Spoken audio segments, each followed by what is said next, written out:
He need to tell All right, it's 10 her. o'clock. We'll go ahead and call the meeting to order. Barry Shelton, would you give us our invitation?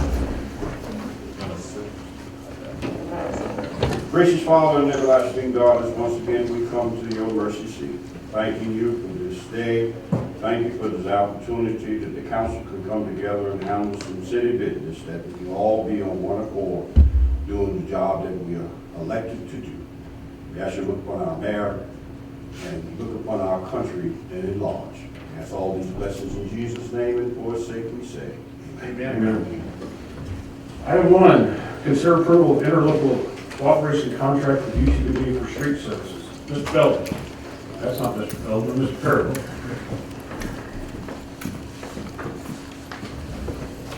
Morning, Mayor and Council. Thank you. You see this, Mr. Feldman had to be out this week, but he should be back next week. What we have for you is consideration of approval for an interlocal cooperation contract with the University of Texas with the Permian Basin for street services. And this is a resolution. This is an ongoing contract. We've had it for several terms. The contract, we provide services to UTPB for street type things and some drainage maintenance and those types of areas. The attached resolution would authorize approval of the interlocal contract between the City of Odessa and UTPB for street services related to pavement patching, sweeping, ditch cleaning, and parking lot work. This is a 3-year contract with a 1% cost escalation per year. Staff recommends approval. Request your consideration. Are there any questions? Tom, do you recall how long we've been in this contract? I think it's been a long-term contract, right? Yes, sir. It's been quite a while. I'm sorry I did not look for when the origination was, but I know it's been at least 2 terms that so more than the time that I've been here, which is 7 years. And under the contract, they will pay for our costs associated with any repairs, correct? Yes, sir. They paid for the. We make sure that the cost is associated with how much it costs us to do the work, so that we're covered. Okay. Any questions? Okay. Thank you. Thank you. Item 2, consider the purchase of new fire station alerting FSA system. Chief Ortega.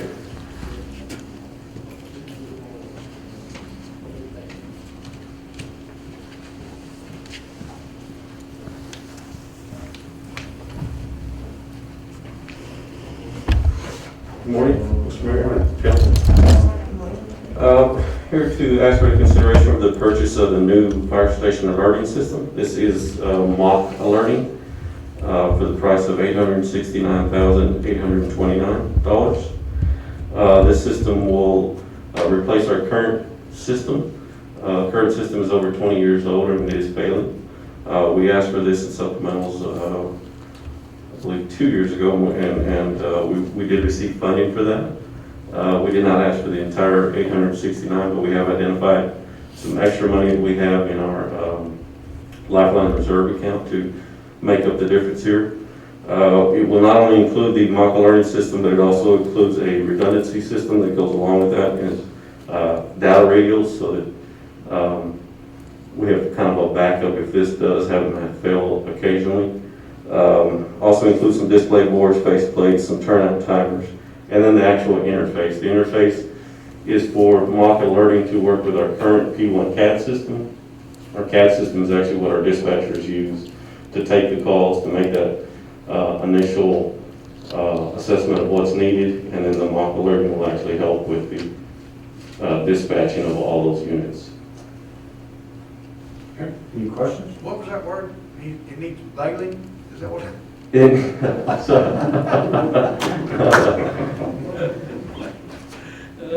saying mock alerting? Mock alerting, yes, that's the actual company that did the fire station alerting is just what we're calling, but it is, the company is Mock Alerting. It's kind of a sister company with Motorola, actually.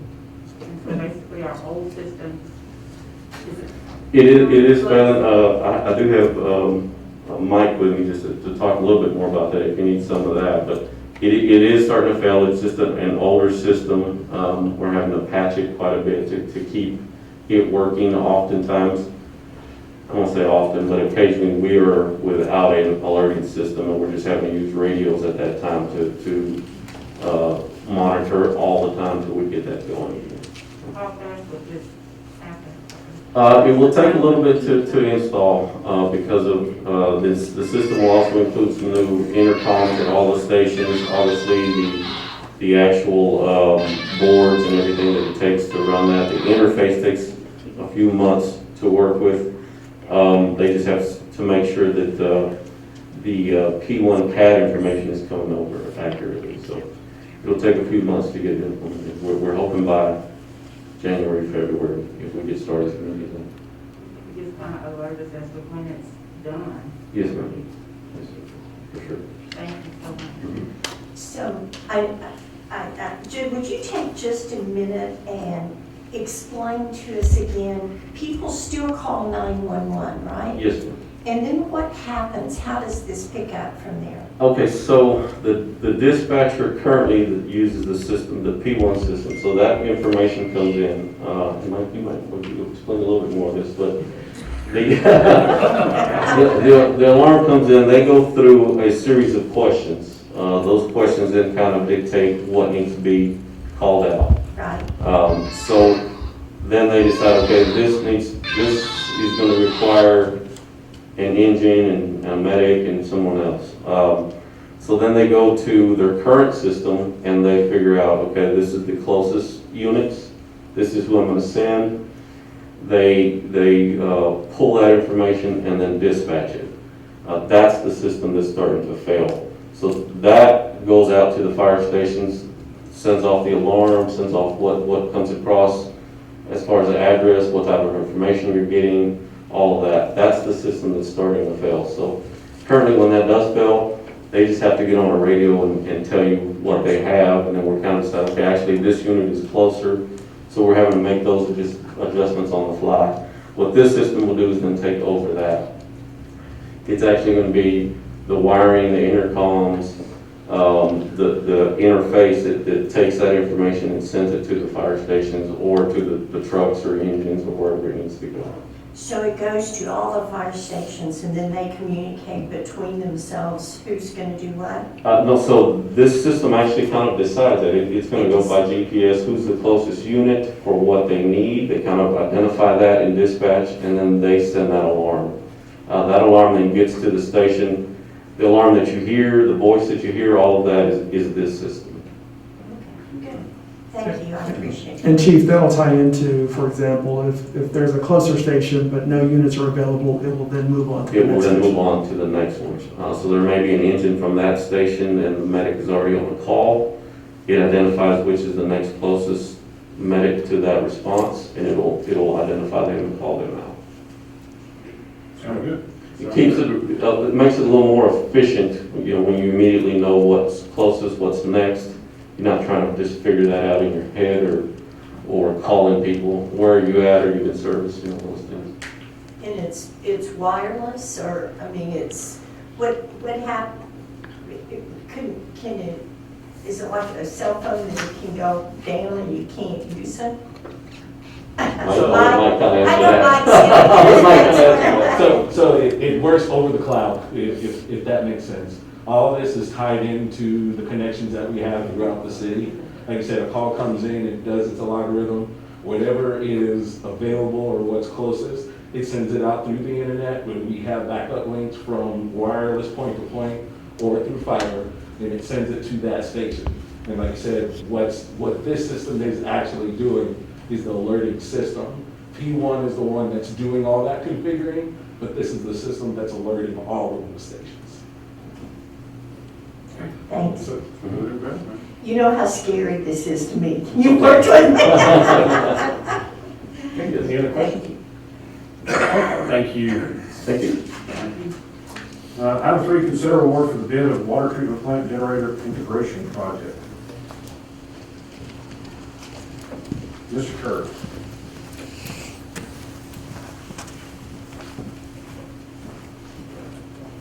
Morning again, Mayor and Council.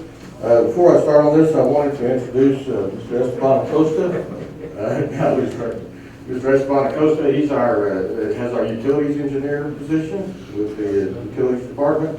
He's been with us a little over a year. He's got electrical degree out of UTEP, and he's providing us excellent assistance in our SCADA areas, as well as a lead in coordination with our design for the water treatment plant improvements, electrical and SCADA areas for big major areas there. So we're very fortunate to have him, and we appreciate he'll be managing this project as it goes forward also. So what we have today for you on this is consider award of bid for the water treatment plant generator integration project. So our generator at the water treatment plant catastrophically, and when I say that I mean suddenly failed several years ago. And in so doing, we had no preparations before that in terms of replacement.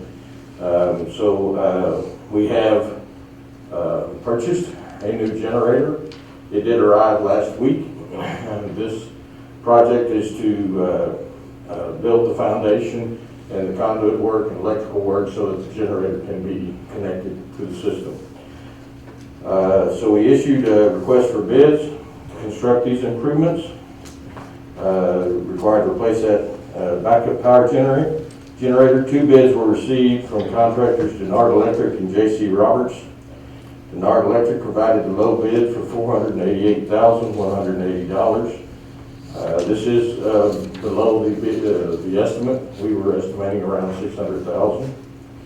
The city water treatment plant is required to have this generator to ensure that operations continue when we lose power. It wasn't physically possible to replace the existing generator in the same place. In addition, this generator is larger because of our growth in demand to make sure that we can manage the plant well over a long period of time. So this generator shall serve for many years for the city. Time to complete the project is approximately 6 months. So we're requesting your consideration for award on this bid. Tom, explain to us a little bit about what the rental unit is costing us, the temporary unit. The rental unit is running around $17,000 a month on average. So it's costing us quite a bit. It's been almost 3 years that we've been without our own generator. It's gotta be a big generator. It is. It's a 2 megawatt generator. We can run all of our equipment with that, and we'll be able to handle any of our loads in the future. Any questions? Tom, prior to the failure, how old was the previous generator? I would say it was installed in the 80s, I believe. Early 80s. Any other questions? It's pretty, it's pretty refreshing to, I think, in the 2 years I've been on council, this might be the first bid that ever came in lower than what we had budgeted. So I'm really glad to see that. Thanks. It definitely came in well for us, and we appreciate that. We are asking for to reserve some extra cash, some extra funds for the consideration if we have something we run into we're not expecting. Okay, everybody good? Okay, just to make it easier on our friends from the school district, I'm going to bring 11 up. It says discuss proposal for ECISD for CARES Fund. We have our distinguished superintendent here. Mayor, if I could, just to give the council a little setup, if you will. You recall the city of Odessa did receive some dollars from the state government through the CARES Act. Specifically, it's in Texas, it's known as the CRF, or Coronavirus Relief Fund. The council has looked at these funds and talked several times, and quite frankly has developed a number of programs to try and utilize the dollars in the best way possible to minimize or mitigate coronavirus. We've done testing, of course. We've bought equipment for our first responders. We've engaged in business assistance program, as you know. We've bought equipment for staff, computers, and the CARES funds requires that 75% of the, rather 75% of all the dollars be dedicated to programs that specifically deal with health-related issues or payroll expenses. This would not be one of them. This would fall in the 25% category. Again, this is the side where we've done the COBAP and purchase of computers. The proposal that we have from the school district today, and I'm going to let Scott elaborate, does qualify under that 25%. We've checked with the funder.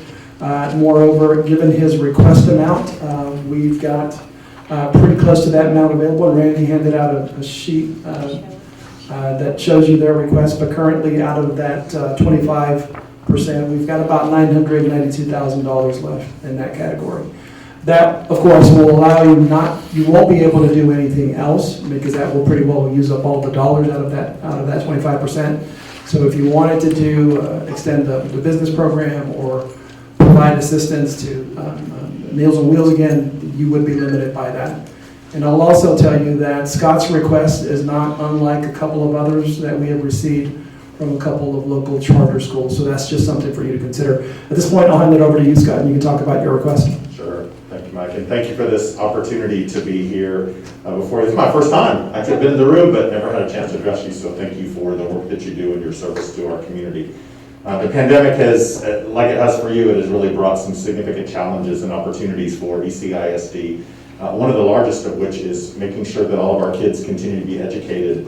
We have currently about 40% of our families that have chosen to educate their children at home through ECISD, and then 60% of our kids are coming either every day or every other day.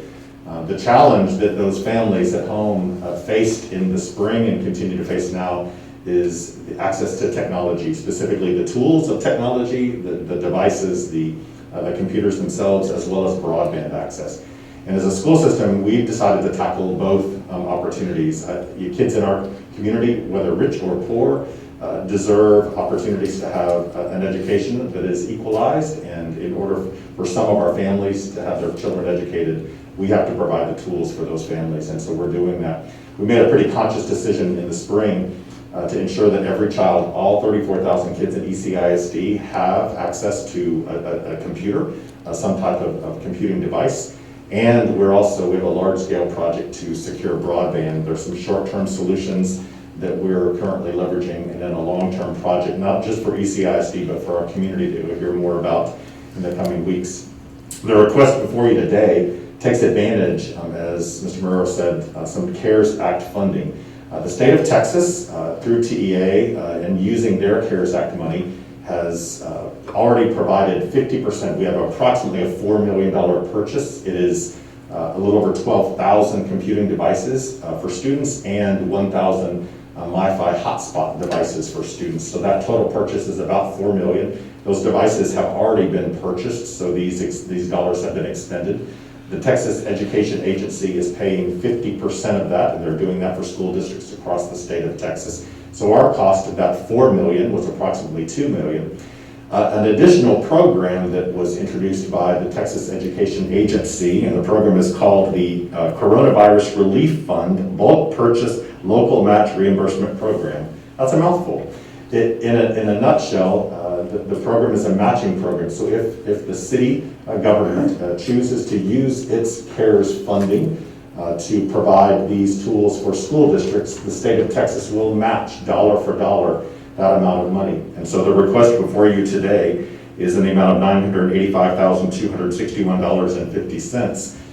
TEA will match that dollar for dollar, and so that will make that $4 million technology purchase really nil. We would be using all federal money through the CARES Act to pay for every one of those devices that our students receive. And so that respectfully is the request we have before you. I'm happy to answer any questions you have. The smart woman, Dr. Kelly Wilkes, would be happy to answer any questions that you have. I'll just step aside. So with that, I'll turn it back over to you, Michael. Scott, you might explain to the council that you actually have deployed 36,000 tablets, and this is like the last 12 of them. That is correct. I mean, the school district has actually bought 36,000, and 24,000 of them you had to come out of money from different sources, right? Yes, ma'am, that is correct. We consciously made a conscious decision this spring that that's really a moral imperative. We wanted to do that for our kids, and we purchased almost 37,000 devices on our own, yes. And this is a request for 12,000 of those 37,000 that we purchased, yes, ma'am. Yes. Mr. Councilman Shelton, getting calls from this in my district about they're having problems getting in contact with y'all about the broadband services. I showed them how to get online and get the applications and everything, but some parents are having little problems with that, and then they get in contact, and some people are not calling back to give them the information that they need. Can we work on that to get that much better, that we can inform them that they make it more easy for them to get the Yeah, absolutely. We don't want anyone to have problems with this. We want a device in the hands of every child, and we have opportunities to provide broadband today, depending upon where our families live. So if anybody has a problem getting through our technology services line, it's available online as well as telephone. Call just the regular school and we'll return that call. I don't want, and you can let me know personally, no one should have an issue. I appreciate it. We want it in the hands of every family. Okay, Absolutely. I appreciate that very much. Thank you. And we have a central contact now. Krista Cervantes through my office has the database. So it's much more organized now. Like with any new system, there was a few kinks that started. Right. So if you hear that, please have them call the school and ask for the technology office and we'll address that. Thank you very much. I appreciate that. So, But Scott, there are places in the city that there is no broadband access. I mean, no matter what the school district does, there's just not, the service is not there. So for those kids, are you having them go places to study? How is that working? Yeah, so if you live within the city limits, most residents of the city, we're actually working with 2 of our cable providers and a grant that we received to provide free broadband access for those families in their homes. Beyond that, if they live outside the city limits, a hotspot, these are Verizon hotspots. Verizon currently has the breadth of cellular service in our community, and so those Verizon hotspots will help some families. Beyond that, we're left with some pretty creative solutions. Satellite technology is one of those opportunities, but the current technology with satellite is pretty minimal. In addition to that, we, through actually another grant opportunity, and we'll actually be announcing this one, I believe this week, we're expanding the wireless on our campuses in our parking areas so that we can cover a larger area. And we've received a grant to put some specific, I won't call them towers, but some tools, devices on our facilities that will kind of broaden the area around our schools. But at the end of the day, it should happen in the home. I don't want a kid at 9 o'clock at night doing their homework to have to drive to a school or to have to drive to Starbucks or McDonald's to access wireless. Every family deserves to have that in their home, and that is a long-term project that we're working on, Ms. Dean, to bring wireless broadband access to every family in our system. Again, more information coming about that. So, these hotspots are a temporary solution, they're a Band-Aid, but the goal is that we have a permanent solution. So the families don't have to call us and say, we need some help. Help is on the way. So. It's kind of sort of a concern as far as amount of data that like Verizon can put out at any one time and taxing that.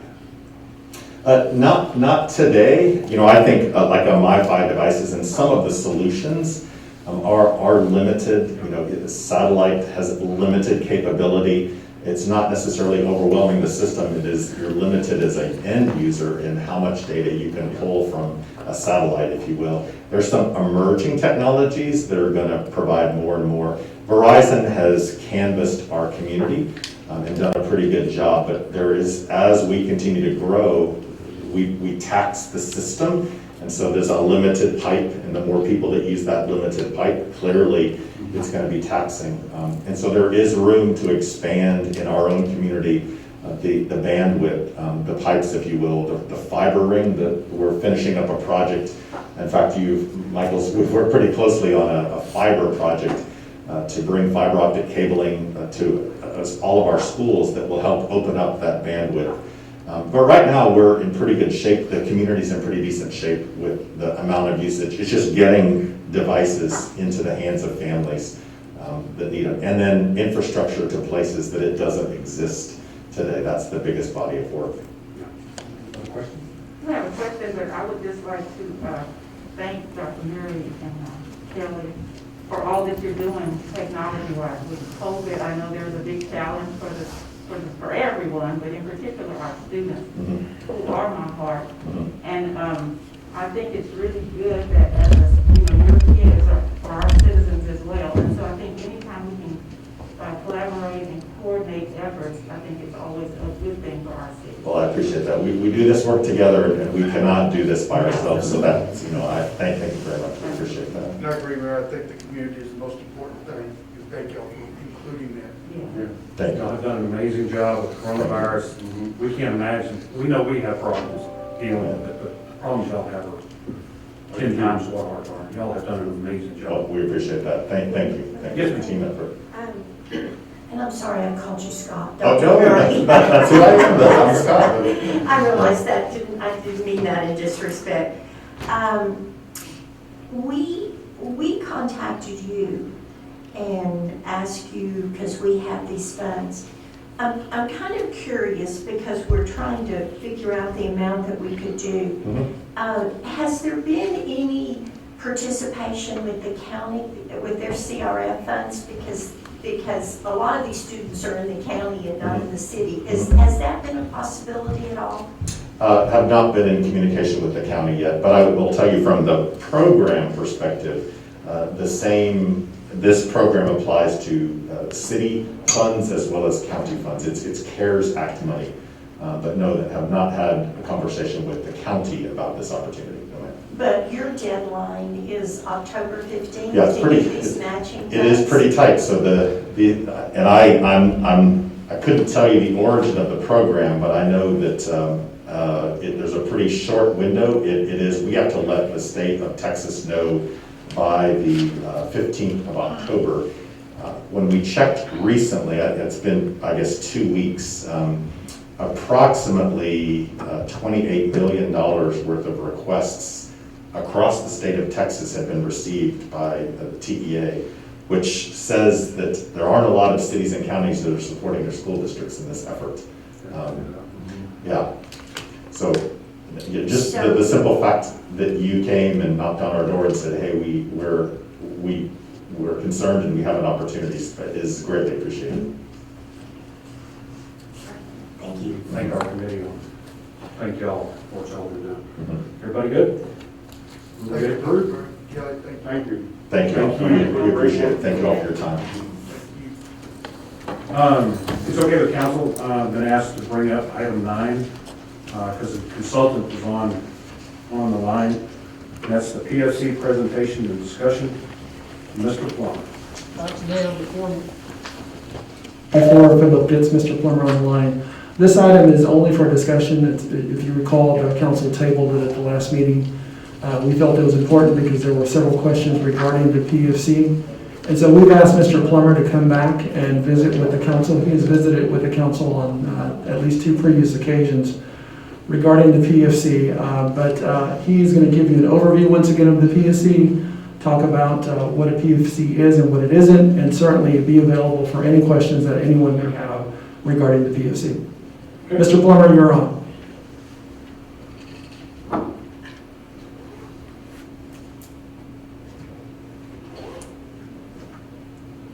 Mr. Plummer, you're on mute. Are you able to hear us? Good morning. How are y'all? Great. Good. I am not going to go through a full presentation today, but I wanted to make a couple of points and then answer any questions you had. What we have been discussing is the creation of a public facility corporation, and that is just another tool in your quiver of tools for purposes of economic development, and it's often used to develop workforce housing. As far as I know, there are no projects, no plans. The only step that the council would be taking at this point is actually creating a corporation. Whether that corporation is ever used or not will be decided in the future once a proposed project is put in place. And so what we're trying to do is create a tool. The public facility corporations used to do either economic development activities, or they can be used to do workforce housing. And the key to the benefit to the city is that it lets you decide when, where, and how this tool might be used. These tools have been very, very helpful in attempting to redevelop portions of cities that are not naturally redeveloping. And we have done quite a few of these projects by a city designating an area that they might be interested in redevelopment, and might be willing to use a public utility corporation to assist them. We have also used these facility corporations to develop workforce housing, particularly in areas that are in need of workforce housing. And by virtue of the city participating, you have the ability to determine where the projects are being placed and the quality of the project that you're going to participate in. I want to be clear that this is not a tool to use to support low-income housing. Low-income housing is best done in conjunction with using low-income housing tax credits. And you already have a housing finance corporation that does a great job in that area. And I would not propose that we use a PFC to do any type of tax credit project. And what we're looking at is to use the tool to say, this area of our town has not had development in a very long time. And we would be willing to consider a public-private partnership in this area of town. And it would be a project that would be 50% market rate and 50% and 80% of median income, or any other income level that you chose below 80% median income.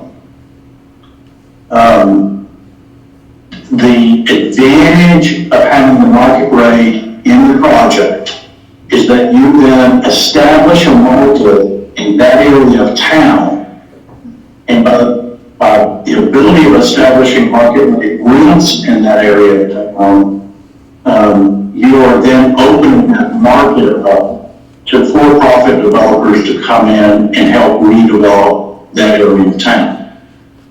And so it's a unique tool, and it has very specific purposes, and I don't think we intend to have broaden any purposes beyond that. And so with that said, I think I want to open it up to questions, and just answer any questions you might have. Okay, council? I guess the first question, this is Dewey Bryant, would be that this is not a facility to use for a tax credit type project, correct? I would not recommend that. You have a really good housing finance corporation there, and they do a great job, and I'm not sure it's beneficial to the community to compete with them in any way, and so I would suggest you let them address the tax credit market, and you only use the public facility corporation in a very narrow use solely to achieve your community purposes, and that you drive the use of that public facility corporation. And I don't see this as a situation where, like your housing finance corporation, they do several deals a year. I don't see this PFC as as probably being in the position of doing a whole bunch of deals. It should be a tool that is narrowly tailored to achieve specific community goals. Okay. Again, the biggest thing was I wanted to make sure that it would not be a competition against what we do have set up with Odessa Housing Finance, which does a good job in their little niche of what they do, which is what you're saying. Thank you. Other questions, Patty?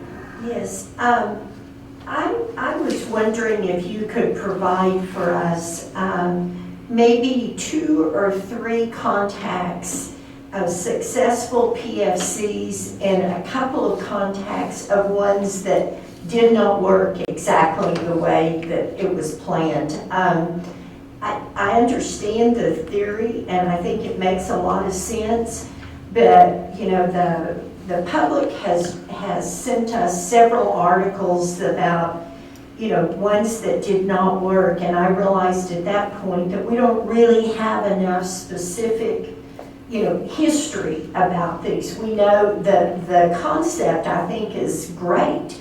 I just think that we would feel better if we were able to talk to a couple of PFCs that are very successful and a couple that haven't worked very well, so we could understand the pitfalls and the upside a little bit better. That's not to say I don't believe this is good. I just think that we need a bit more information about it.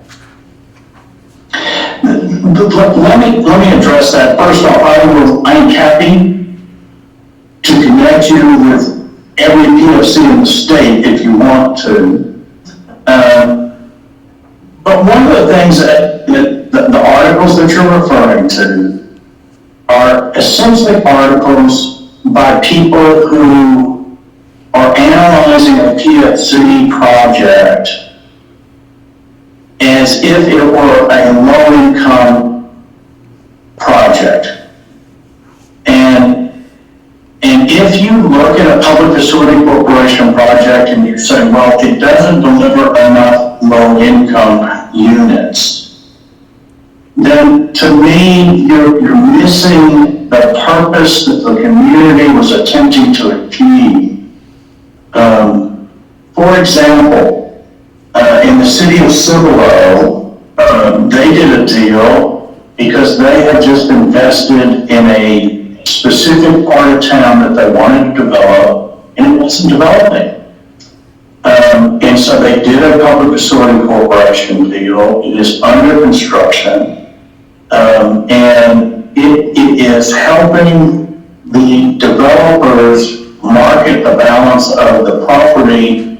But most importantly, what it's doing is it is setting the tone for the quality of what is being done in that portion of the city.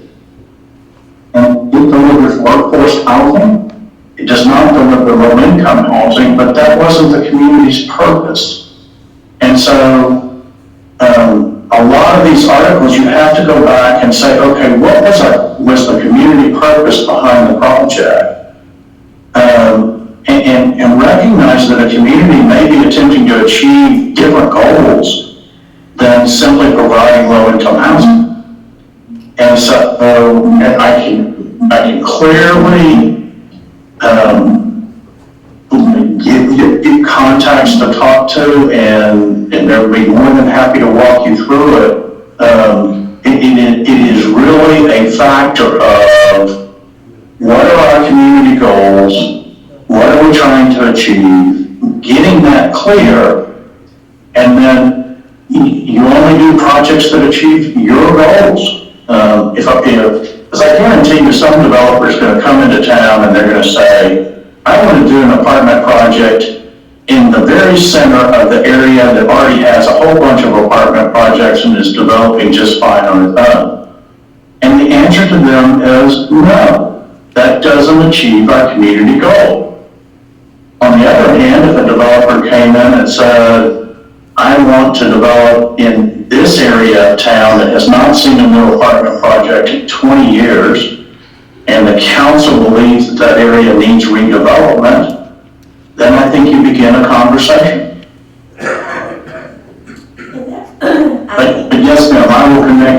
connect your staff and you with all the executive directors that have done PFCs, if you like.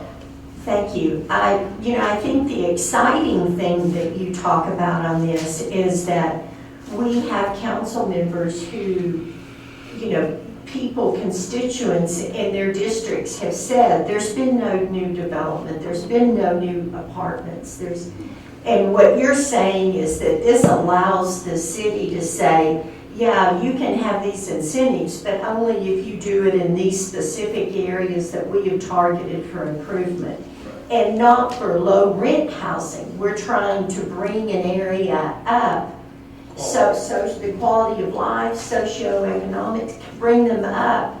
And so I understand the concept, and I think it's a really exciting concept. I just want to be sure that we understand exactly how it works and places that it's worked well. And if it's not worked well somewhere, then I get that that's probably because they were not aligned on what the goals were. But I appreciate that. Thank you. Okay, other questions? I have a question, but I think one thing that kind of brings it to light for me is that we drive the use of this. We decide, it's not something that we're shoving down anyone's throat. It's, as he said, based on the goals of the city council, which includes communication with your constituents, communication with the city.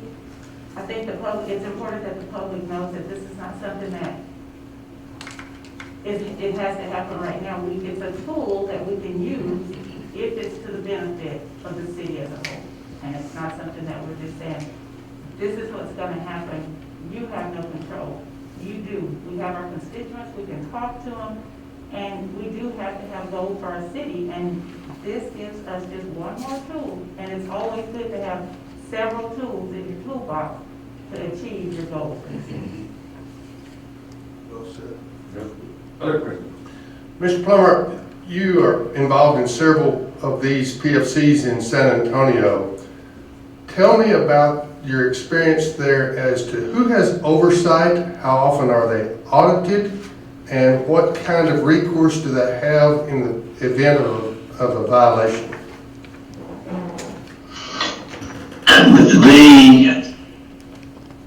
The oversight can be whatever level you want.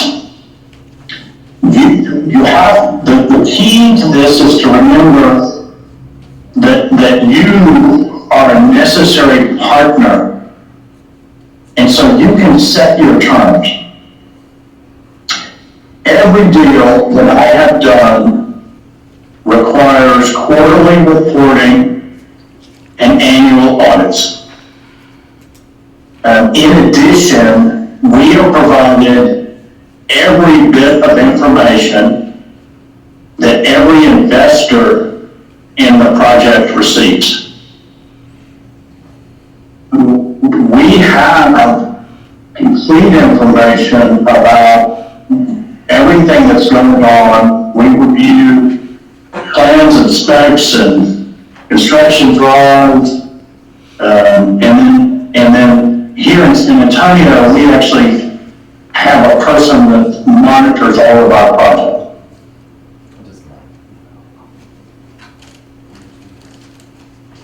Okay, other question? You did not quite explain what happens if a project is found in violation. You're going to have a lease, and you're going to be the landlord, and you would have the right to declare a default under the lease. That will send shockwaves to the lender and the equity partner. And they will get whatever it is corrected. We have not had any issues to date in terms of people not doing exactly what they say, because you have the ability to call a significant appointment with their financing. And if they don't do what they say, they could lose the property tax exemption, and then the project is in very deep financial trouble.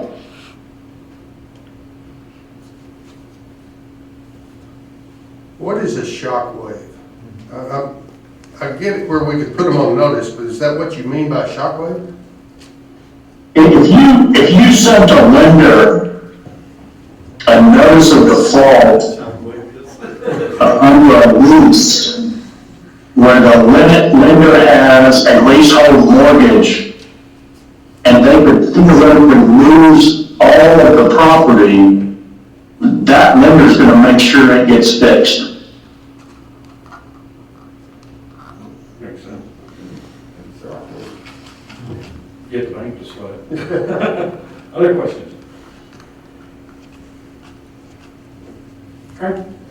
Mr. Plummer, thank you very much for your time. Mayor, I know Mr. Robinson is here. You're more than welcome. If you have other questions, please get them to the city manager and we'll be happy to answer them. Hang on just 1 second. Jay, we had a citizen that had several questions last time.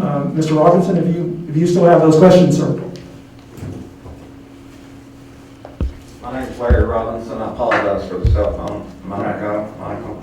My question primarily are the formation of the covenant that gives tax exemptions and widespread tax exemption. It's for the city, but it also affects the county, hospital, OC, all the districts.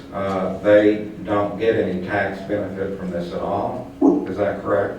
Mr. Plummer, could you address how the tax exemption is, who provides it and who doesn't provide that exemption? The property will receive a tax exemption. It is a general rule. You have to understand that we're building on vacant land and an area that is not otherwise going to be built. So your entities are probably collecting very minimal taxes from that piece of property. And if you don't do anything, then they're going to continue to collect very minimal taxes. If you build the project, it will be exempt. It is absolutely true that the city, the county, the hospital district will not receive taxes from that piece of property. The city will receive income from that piece of property, which will be very much in excess of what that property was generating as a vacant tract of land. As a general rule, we try to get it to a position where the city is receiving income greater than it would have received from taxes. The school district is paid on a per child, per day basis, and therefore the operating revenues of the school district are not affected by this property tax exemption.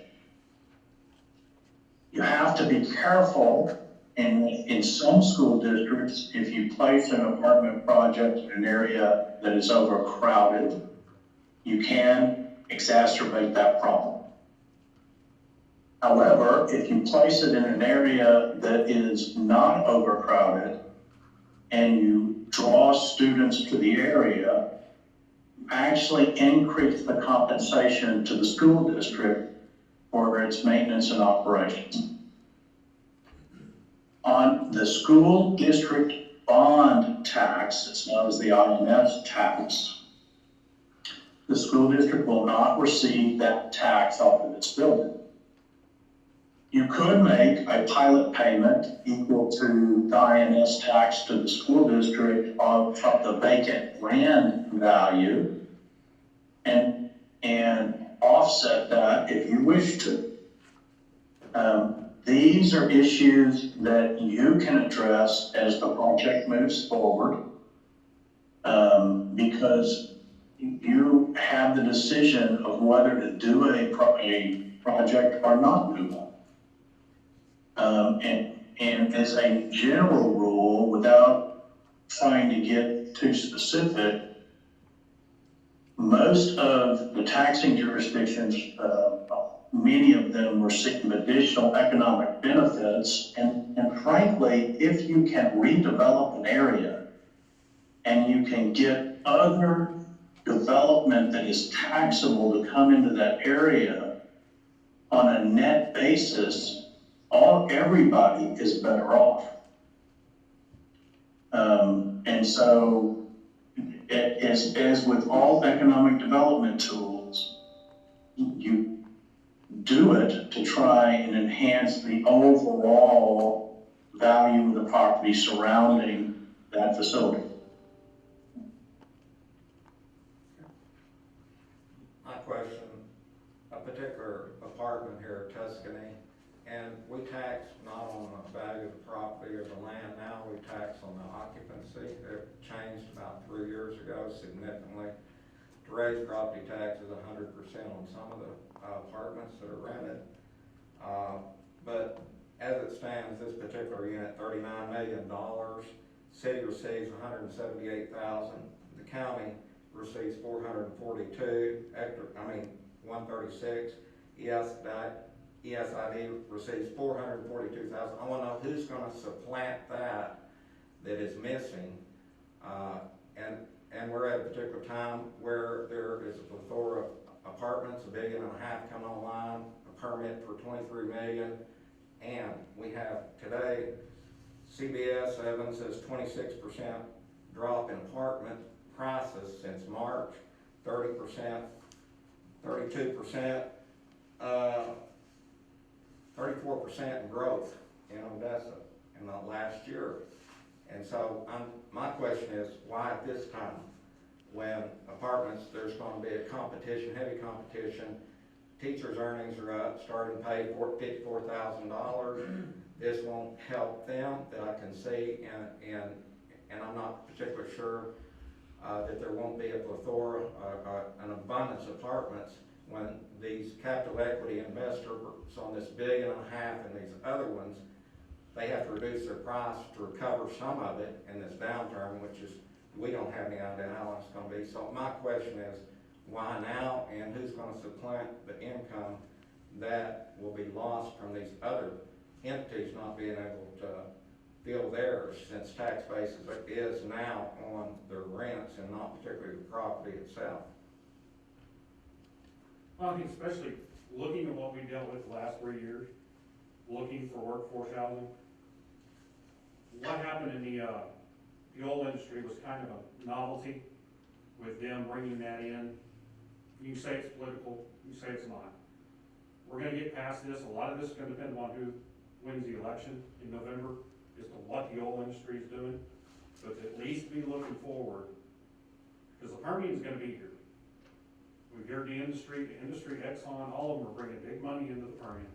The Permian is going to be key in the future. We're going to have to look towards workforce housing at another time. Is it? There's a lot available, and there's a market correction that's going to happen. But it's not for now, and we're not wanting to put it where all the rest of the apartments are. You're wanting to put it in areas that need to be redeveloped. On the south side, on the west side, some on the north, and some of the areas. Because if we can start to develop in another area and not continue to push into Midland County, where ECISD is not getting anything, the county's not getting anything, we can keep some of that in Ector County, it's going to be better. Yes, is it going to cost them something? Yes, because they won't get that revenue off that vacant land. But if we don't, they wouldn't have gotten anything else anymore, because it's going to remain a vacant land. You can't tell a developer, unless you got some skin in the game, we want you here. We don't want you out east and all of that. We have to have the tools. Is it perfect? No, it's not perfect. But if we can get some development in some other areas of the city, it's going to be better for everyone. Because certain schools are at capacity. We've got to get some where they aren't. Because, you know, the school district's gonna be looking at, what's that, $500 million in bond. My entire question, I guess, is at this particular juncture, and maybe for the next 3 or 4 years, there's gonna be exodus to all these in, from the west, the south, into new modern apartments that are already built, because we'll be continuing maybe to lose population. We don't know.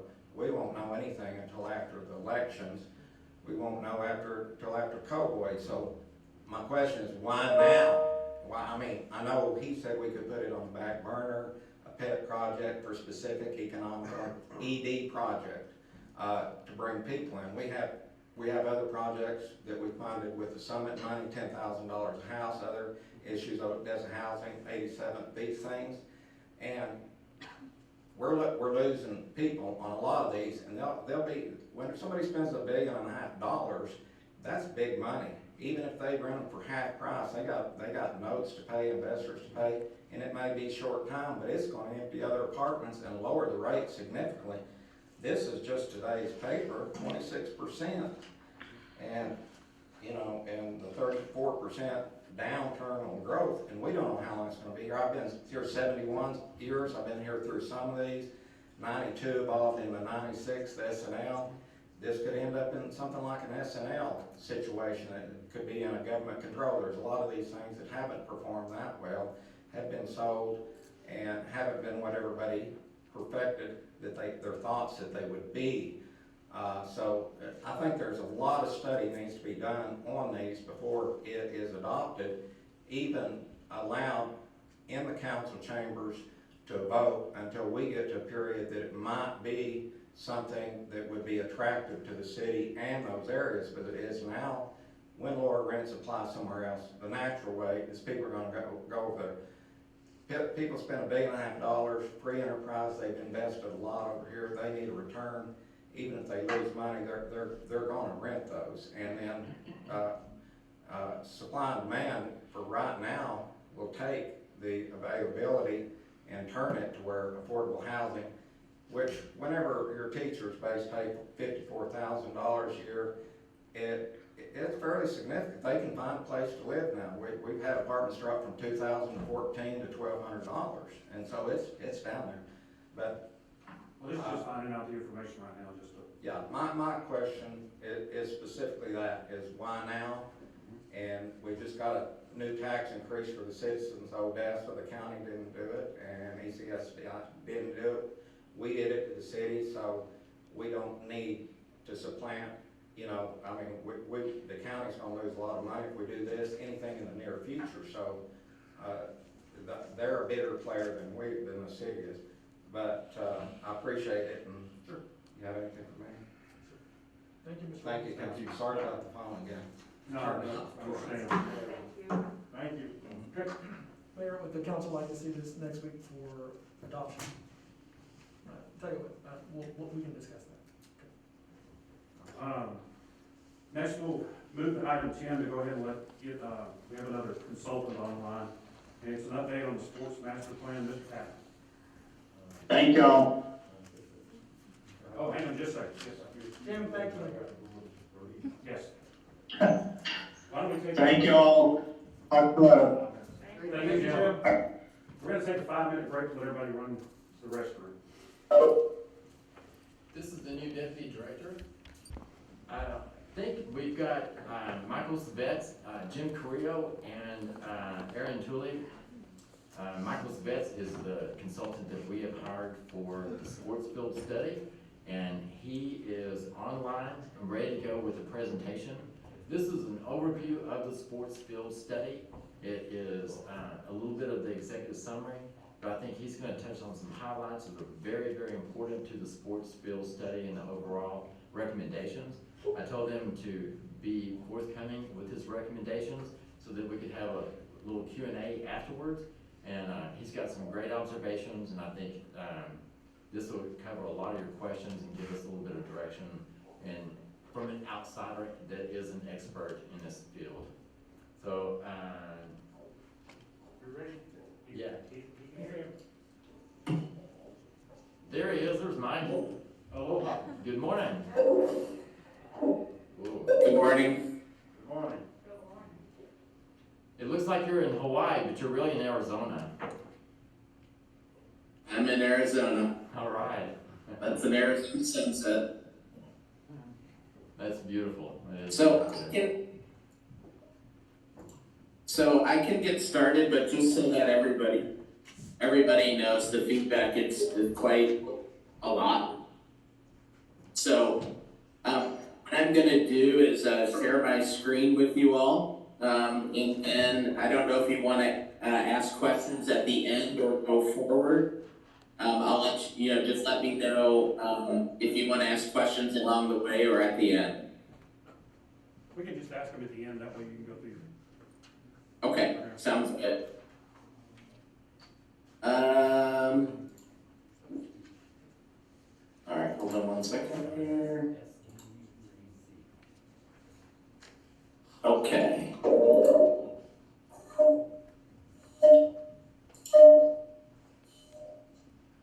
Okay. Everybody see my screen? So these are the things that we want to try and cover today. Inventory, so obviously this is an athletic field sports study, and we've really looked at it a couple of different lenses. The first lens is inventory and levels of service to meet local need, and then also through the lens of a sports complex. And so these are the items that we're going to cover today. They highlight the all of the work in the athletic field study. So first things first, level of service to meet local need. This is the current inventory and the assessment of the existing system. The Ector County Independent School District athletic fields are not included in the chart, as most of the fields are either not made regularly available to the public, or the overall condition of the fields does not support the quality of experience desired by your sport organizations. So again, this inventory assessment was done last fall and early this winter. One thing to note, I think, is that the football organizations have started to use a few more of the school fields.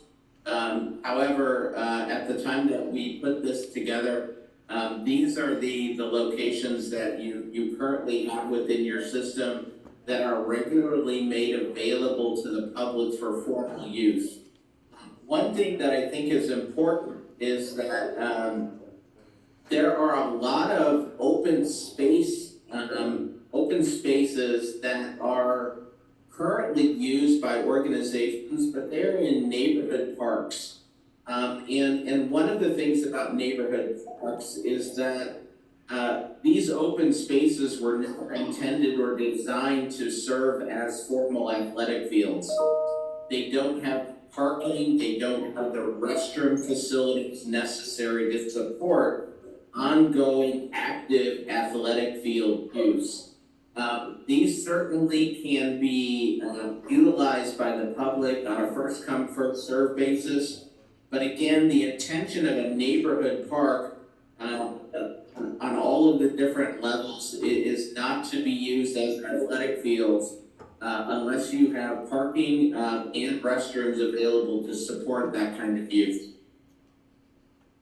So from a utilization perspective, for the fields that you currently have, you have existing utilization that ranges from high utilization such as Floyd Gwynn, UTPB, down to low utilization at the Comanche Trail East Soccer Complex in McKinney Park.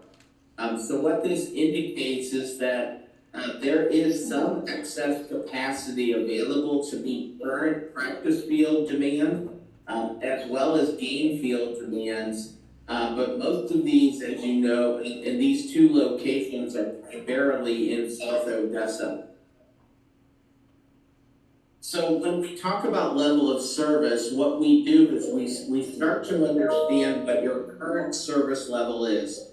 In other words, how many of the existing athletic fields or developed inventory do you have per X number of people? So I think it's important to recognize that this service area is defined by the master plan and extends beyond just the city of Odessa boundaries. In particular, the county unincorporated population to the west of Odessa is a very primary user of athletic fields and participants in your sport organization. So based on all of the information that we've been able to glean, whether it be demographics, trends, participation data, information from the survey conducted by the master plan, based on today's population and based on our recommended level of service, you have a deficiency with regards to just developed football fields in Odessa. So there is not an immediate need to expand any of the other athletic field typologies in Odessa, with the exception of football fields.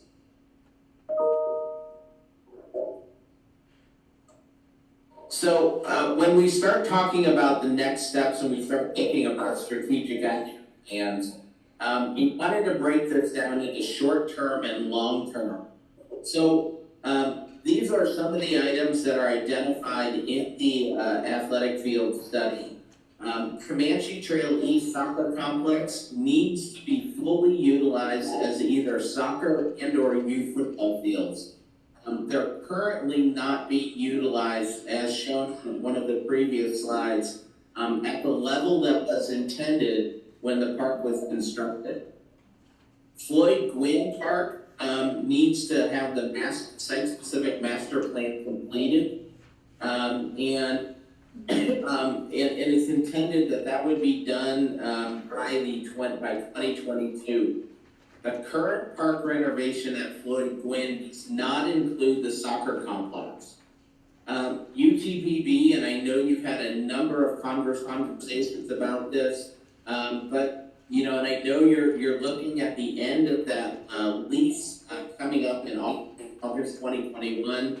I know that you are considering a different approach to how UTP Sports Complex serves the athletic field needs of Odessa, but there is some long-term impact associated with what you choose to do. Namely, UTPB does have the majority of your athletic fields that are used by your local sport organizations. That's number one. But number two, the facility is going to be in need of life cycle replacement of many of its assets in the next 10 years. So whether that's athletic field lighting, whether that's parking lots, whether that's irrigation systems, restroom facilities, fencing, there's a number of life cycle replacement of assets that is going to need to be considered over the next 10 years for this to remain a viable athletic field location, irregardless of the use agreement that ends up being struck between the city and the college. McKinney Park, those diamond fields are currently not being utilized.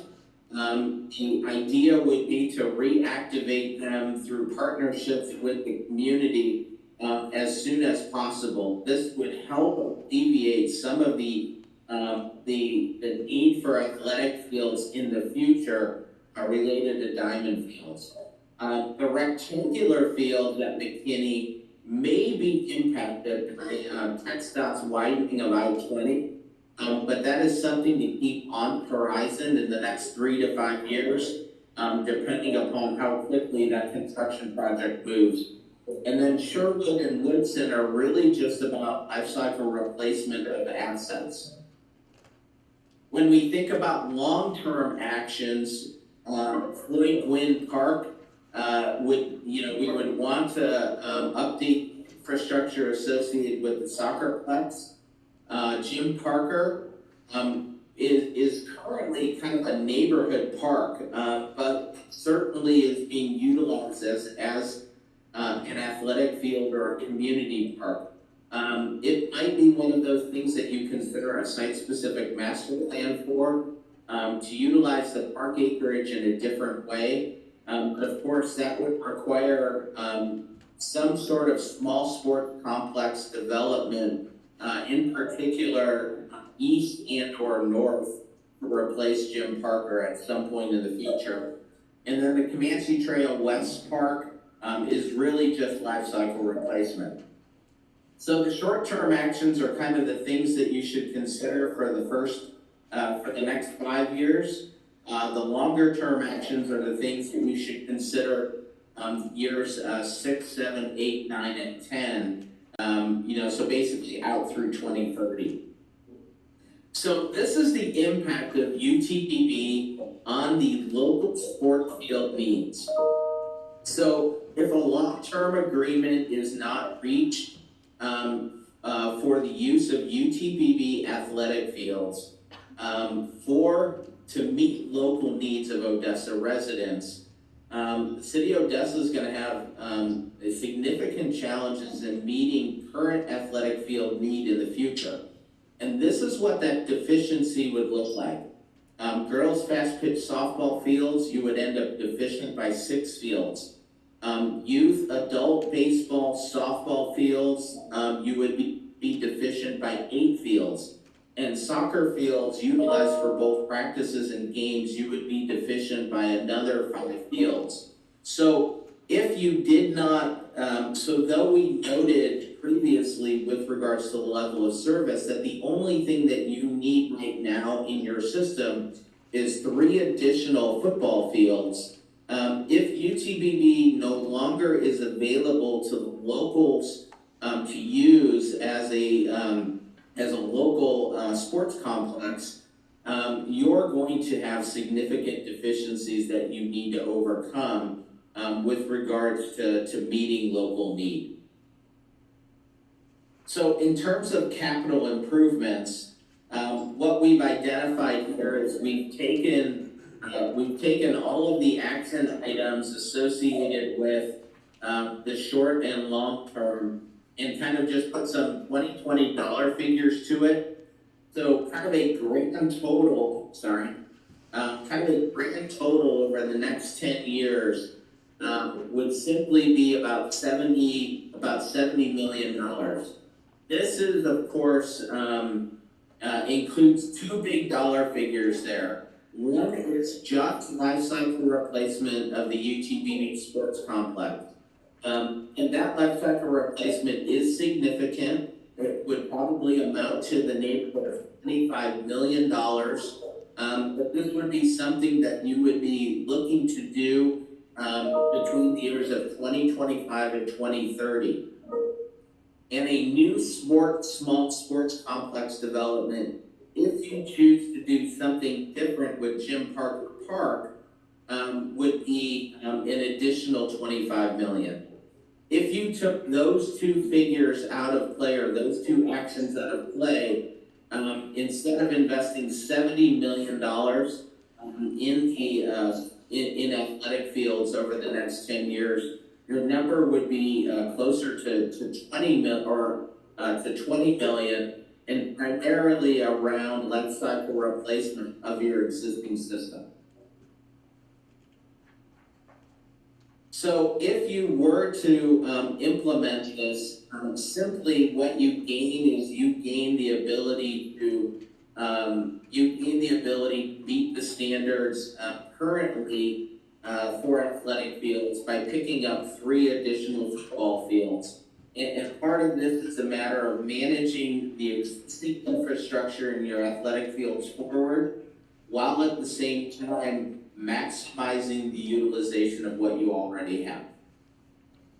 So in terms of expanding the system, this starts to take a look out 10 to 15 years based on the simple fact that the service area that you're meeting or you're providing athletic fields for, the population is going to continue to grow. And so when we consider that your population is going to grow, when you look at your needs in the next 15 years, you go from just needing 3 football fields today to needing fields in almost every category, with the exception of diamond baseball fields for teen adults, and rectangular fields for practice fields.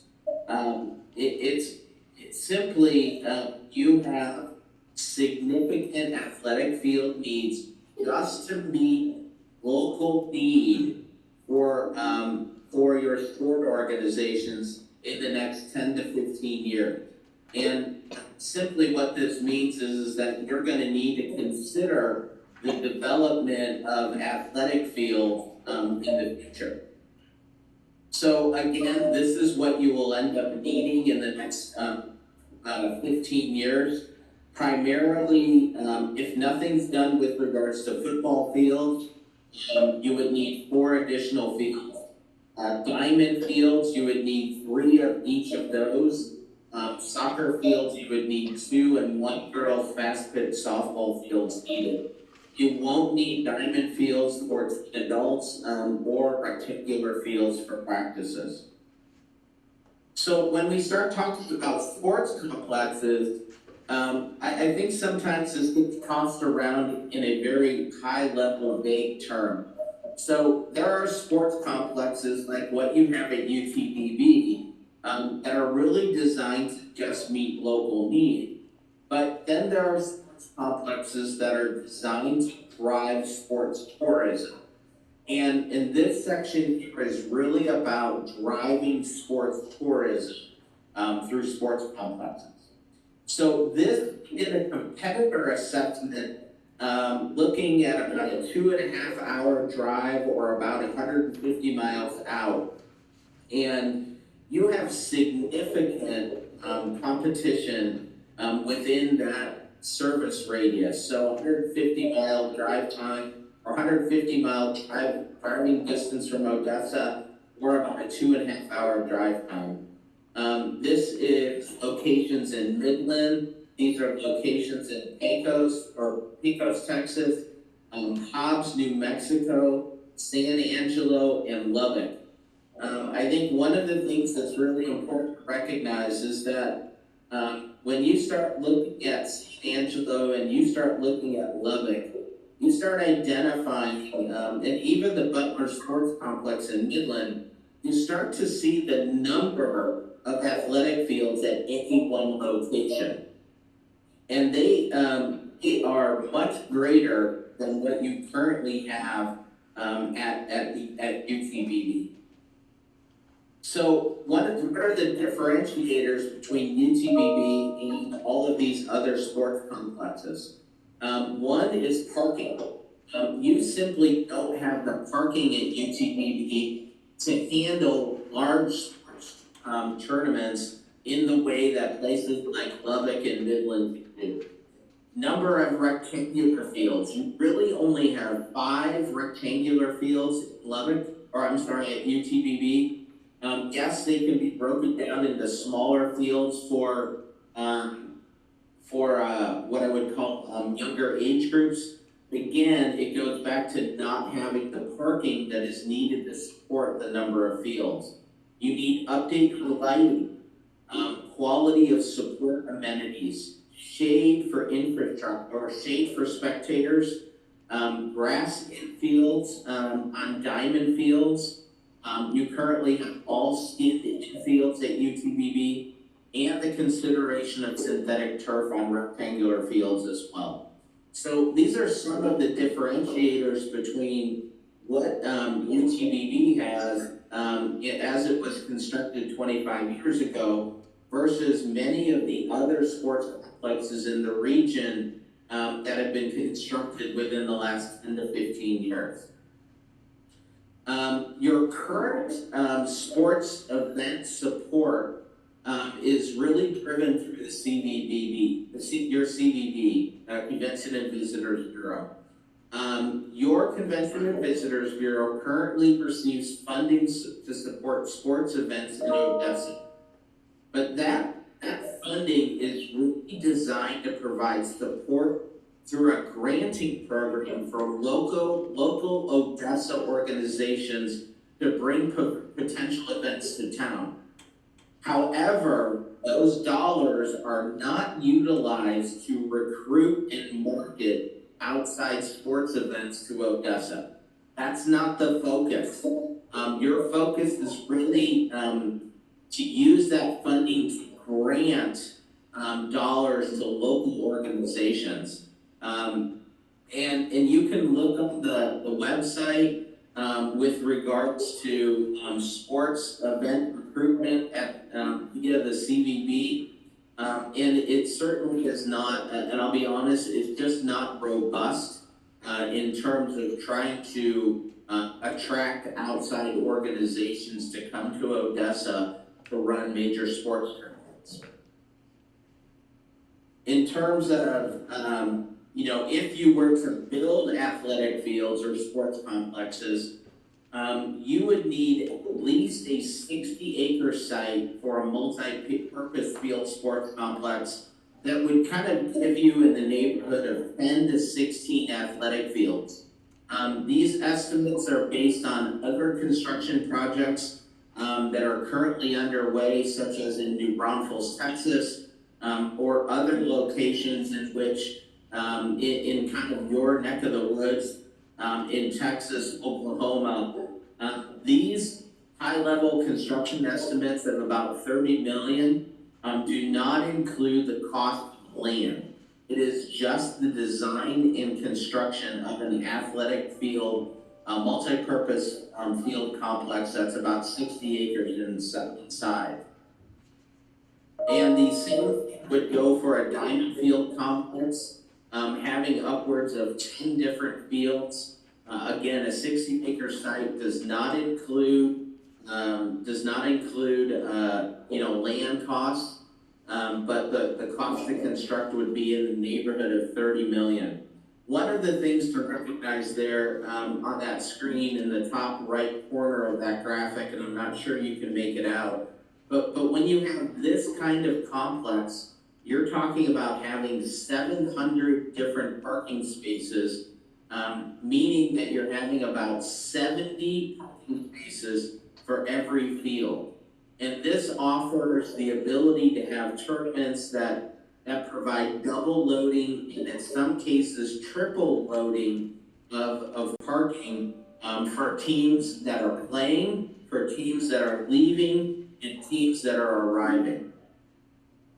So an operating model you can consider if you were to move in the direction of sports complex development, you can self-operate or you can contract the management of the sports complex to a private entity.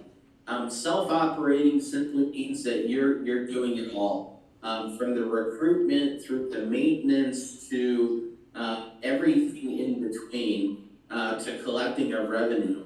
When you talk about contracting the management of the sports complex, you're simply entering into an operating agreement in which you would take in about 35% of the revenue generated to offset your maintenance and utility costs associated with the sports complex.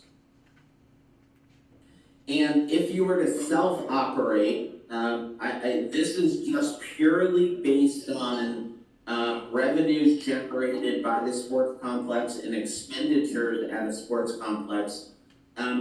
Typically, sports complexes are not money makers in terms of fully offsetting its operating expenditures. What you're looking to do is, impact your community through economic impact with heads and beds and people eating in restaurants to help lower the net loss associated with having a sports complex. But again, I think it's also the consideration that you do have significant competition in your region.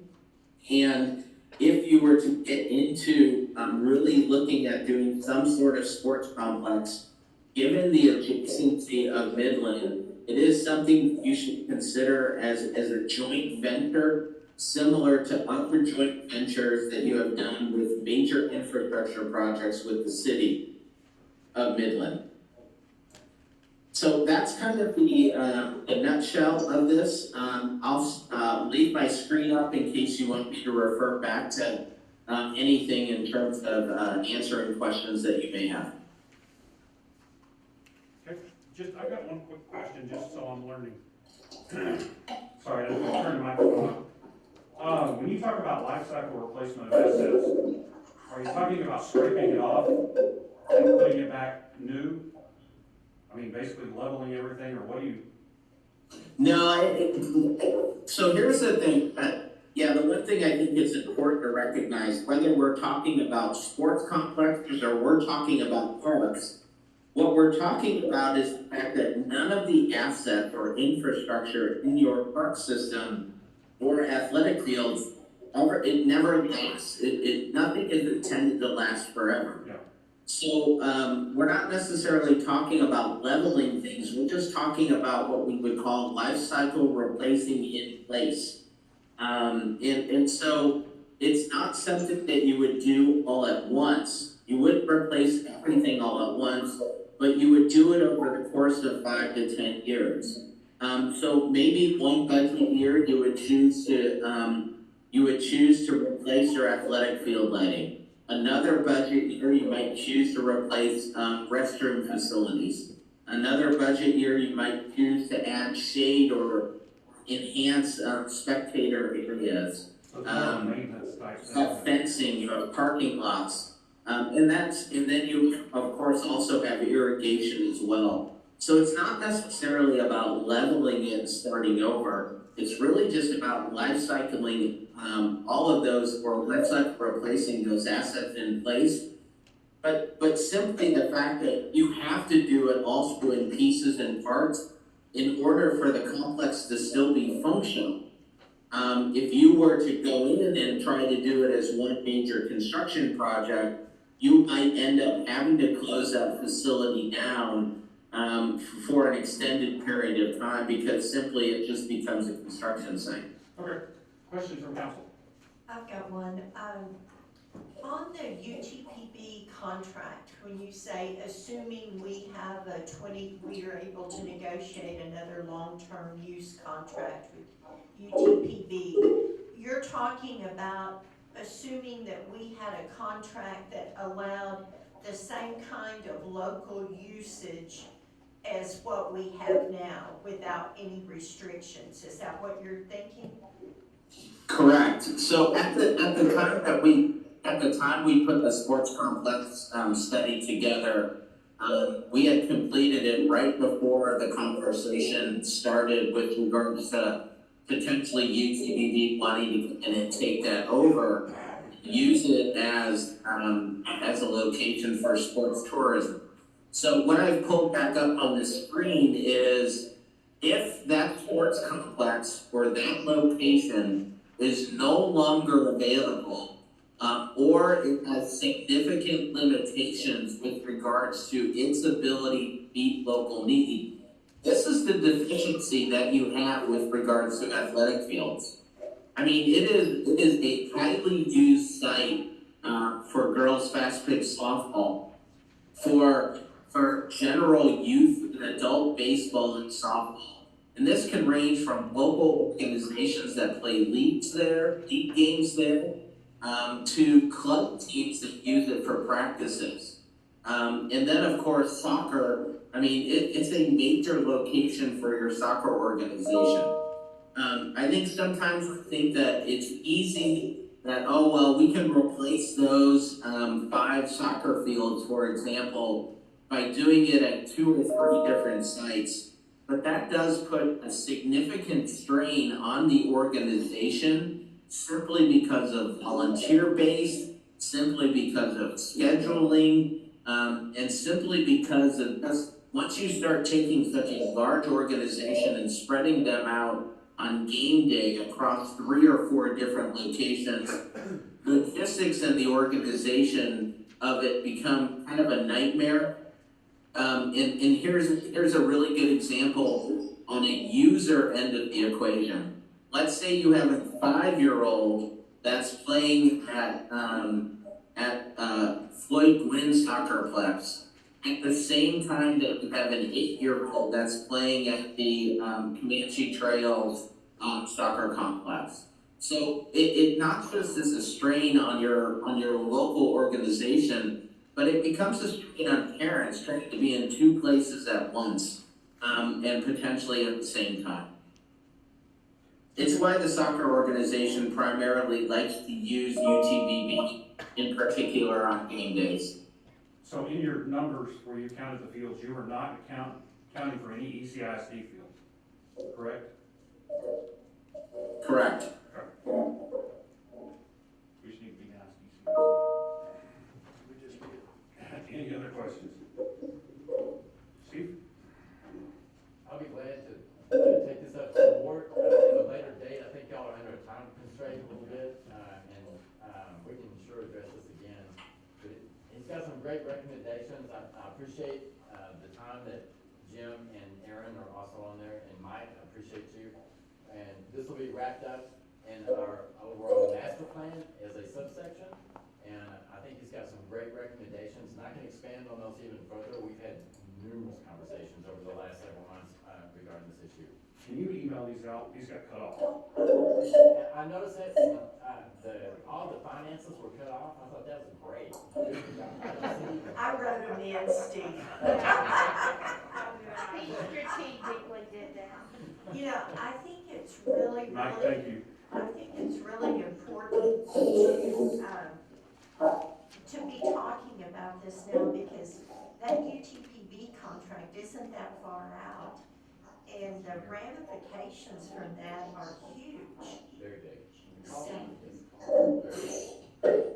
Thank you all very much. Thank you. Thanks a lot. Bye. I will tell you that UTBB is very interested in continuing the partnership. But I think it's important that for the council to understand how important that contract is. It'd probably be enhanced. Yeah. Yeah. No question. Okay, Mr. Brindley, we will bring you up for 3 items. Thank you, Steve. Thanks, Steve. Thanks, Steve. Thank you. Thank you. Thank you. Steve, call us and tell if he comes back tomorrow. Yeah, no doubt. I've got to take him to lunch now just to make sure he's going to come back. Thanks, welcome. You know, food is really important. No doubt, no doubt. All fast. Each one of these will take about 30 minutes, so. Can we do a review on Mr. Brindley? No, you only talk about She things. popped her head. Okay, I will speak fast. These are just brief routine items. The first one is for a specific use permit in a single-family 3 zoning district. It's up on Cody Court. Actually, the situation here, it's in a cul-de-sac. Behind the property is a drill site. Across the street is the lot where the city has its water tower in the north part of town. So it's a very good situation for this type of use. It's really an isolated use in this cul-de-sac. We did have 3 approvals and 3 protests. You can tell by the A and the P's on there. The approvals were right next door and also in the cul-de-sac. So as a staff, we don't anticipate any impact to the surrounding property owners here. It'll be by appointment. It'll be a 1-chair beauty shop, and it will be only family member that works at this beauty shop. The hours are from 8 a.m. to 7 p.m. There will not be a sign. All applicable building codes will be met, and this will be the standard statement related to the specific use permit that if there is a negative impact, the council can revisit the request and cancel if need be. Is this the same one that we've talked about No, before? ma'am, this is That's what I different. thought, this is I different, I because there weren't any protests against the last one. And I anticipate there'll be several more requests of this nature, because you're having these things that are affected by the COVID right now, that they are shutting down, and these operators need a place to go. And most of them are finding it beneficial for them to operate from their house and just have their own clientele make appointments with them and come to their location. What were the protests? It was the typical it'll impact traffic and all that. And as a staff, we really don't see that happen. We really don't, because like I say, this is in a cul-de-sac. You're talking about one person at a time, so there should not be an increase in traffic. Do we have, on those protests, do we respond to them and say why we believe? We try to, yes, ma'am. We really do. So people don't just Right, think yeah, they just my don't. voice isn't Right. heard? Right. And this is a separate building, right? The other one, I think, was kind of. Yeah, yeah, this is a separate building. It's existing on the property right now. They're using it for storage. Thanks, Tim. It is a small building, and what they will meet all building codes that need to be done. And like I say, right now they're using it as a storage building on this site. That's pretty neat how they got the travel where they don't have to go through the house. Right, right. Okay. Next one. The next one is a original zoning request. It's out on Interstate 20, just a little bit west of where South Crane intersects with Interstate 20. The applicant is requesting light industrial. This will be the same type of zoning that's existing on other properties in this area. It is an appropriate zoning for this property that's adjacent to the highway. And staff sees no issue with approval of the original zoning request of light industrial. Any question? Okay. And the last one. The last one, staff is requesting an amendment to our vendors ordinance. There was not a mechanism within this ordinance to address vendors using trailers. We've had a lot of vendors come in from out of town that just blatantly abused this aspect of the ordinance. We could address buildings being used or tents being used, but trailers were not mentioned. And what we're requesting is that a vendor be allowed to use a trailer, but it's a small single axle trailer where they can display their goods or products on that trailer and not come in with what I call these NASCAR trailers that are 50 feet long and have about 4 of them mounted. On Andrews Highway? Yes, sir. Yes, sir. What is the problem with a tandem axle or, a van type trailer? Well, Councilman Sproles, what we run into on that is when you have a tendency to have a tandem or a 30 or 40 foot long trailer like that, they'll bring in 2 or 3 of them and use them as actually a body shop type situation. And the principle behind an itinerant vendor is supposed to be just a small setup type deal, and not looking more of a permanent type basis where they bring them in for, 40 days or 45 days at a time, and it's more of a permanent type basis that, if they want to do that, they need to occupy a building and, pay some other taxes to the city instead of just using a $20 vendor's permit. Kind of like the hail damage. Yes, ma'am. Do these people pay sales tax? They do pay sales tax, goes to the state, yes, sir. They have to have that in order to get a vendor's permit, but they pay no local taxes as far as property taxes or anything like that. Are they paying those lot owners rents? In some cases they do. We have no control over that, and that's just between the vendor and the property owner. Okay. Randy, will this ordinance, I know we talked about whether or not this would also limit the time that they could be at one particular location? That's already in existence. We already have, any one location for a calendar year can have 45 days. Okay, thank you, Mr. Brindley. Yes, sir. Next, consider adopting a new rate review mechanism with Atlas. Philip. Good morning, Mayor and Council. The agenda item before you is to consider a rate filing by Atmos Energy. A rate filing was received from Atmos Energy on March 31st of this year. Within this rate filing, there was a request to increase resident and business and commercial use of natural gas by $6.6 million over their service group in West Texas. West Texas division goes from the Panhandle to just south of Odessa.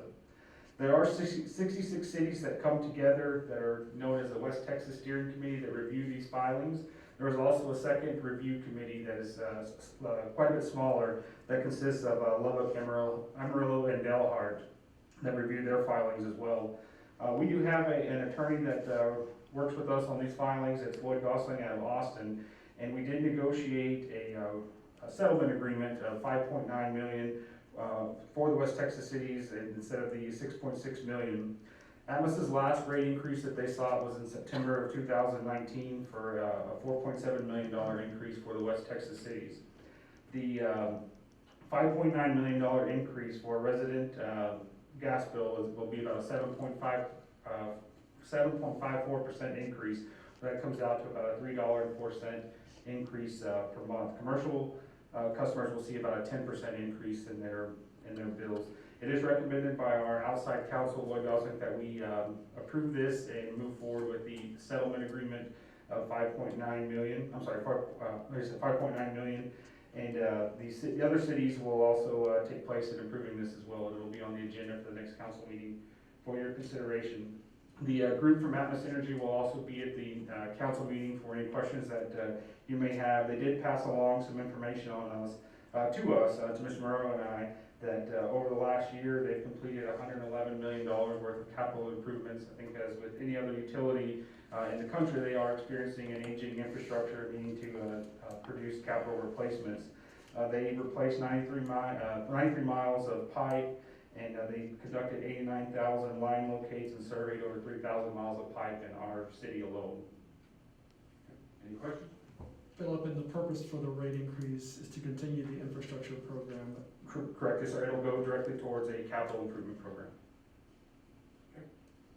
All right. Item 8, discussion regarding next round of CARES funding. Maria. Good morning. I just wanted to kind of briefly let you guys know that we've received notice of the third round of the CARES funding, and the city will be receiving $908,413. That makes a total in our CARES funding for the CDBG CV funds of $1,422,966. The same type of projects are eligible for round 3 as was for round 1. We still have to use the funds to prevent, prepare, or respond to the coronavirus. Our first round with the public hearings that we held and with the task force with council, we decided to concentrate on rent and utility assistance, food assistance, homeless assistance, and mental health. We've not had any public hearings yet to gather citizen input because we just received notice a couple of 3 weeks ago. We will be having public hearings, and if you want us to bring those back to the task force, you know, we're open to whatever you want us to do to get these funds allocated. Do we know why Midland got more than we did? It was based on the low-income population, the amount of homelessness, and the amount of people who are behind on their rent and mortgages is what they told us in the summary of how things were allocated. Okay. Any questions? So this is we're getting almost twice as much as what we've already got. And, I mean, which is great, but I do think we need to go through that process again and be reminded of how we've allocated monies. Right. And